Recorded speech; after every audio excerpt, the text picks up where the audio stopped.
There were a lot of people in the workforce because the steel plant had closed down, and lots of people were out there from office work there. So there were so many people trying for every job, and nothing was happening.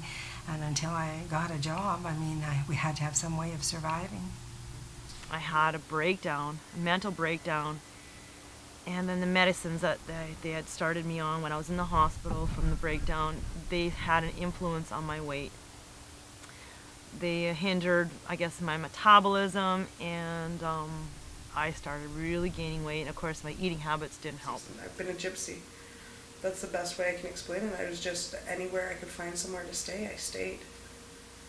And that meant, possibly my kids were sleeping on the floor, or I was sleeping on the floor, if there wasn't enough beds, or I'd give my children the couch, and I would sleep on, the floor, so that they were comfortable and getting a good night's sleep.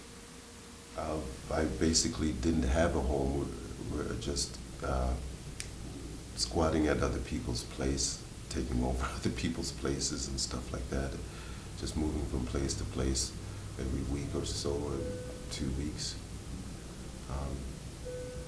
Not really getting any sleep, too much sleep. I remember times being awake, being up for like 4 or 5 days. Not too much food. Stuff like that. It's just a nothing existence. I was homeless for about a month. Couch surfing. I never lived on the street. But to me at the time, I didn't think that was homeless. But I was like, never knew where my backpack would be. And I grew up in foster home. In foster home, I moved around the city. And eventually, I went to move with my grandma. And I got in a lot of trouble there too. So she kicked me out eventually, and then I was homeless for a long time. That was actually like sleeping on the streets. Not even aware of what you're even doing, because the medicines were just not helping being aware of who you are and what you're doing. I remember I was really hungry, and there was detox just down the street from where I was staying, so I'd go in there for a day, eat, get a little bit of sleep, leave, and start it all over again. I had no place to really stay. I had no place to find. Like, I had my job. I had my job as a fitness specialist, but that was basically all I had to rely on was my job that I was doing, and I was scared. I had never been so scared as I was when I was doing that. I was on the hustle for money all the time, so I could use drugs. I was going to jail because I was committing crimes.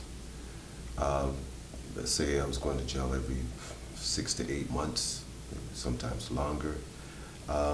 Didn't have much association with my family and close friends, and basically it was a nothing existence, basically. Before I moved in here the first time, I was living on the streets for 2 years. So then I was like, at that point I was like, it's never going to get any better. And then I moved in here and things got a lot better. And then they slowly progressed and they just kept getting better and better.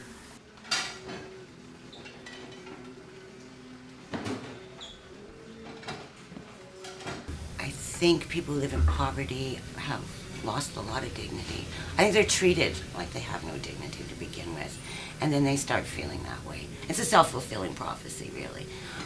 They started to get treated that way, and more they accept that, and end up feeling hopeless, feeling like there's nothing ever going to change, feeling like they're worthless. I think that generally people who are not involved in homelessness issues or issues of abuse tend to blame the victim. They tend to assume that the individual could get help if they really wanted to, or change their lifestyle if they really wanted to.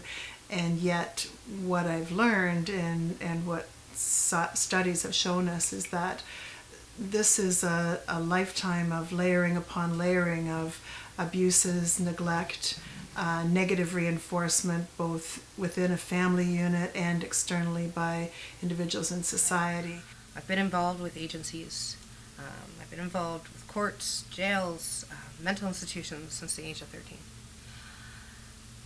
And nobody has ever been able to have any kind of positive change in me, positive anything, because they never gave a shit, basically. They never cared.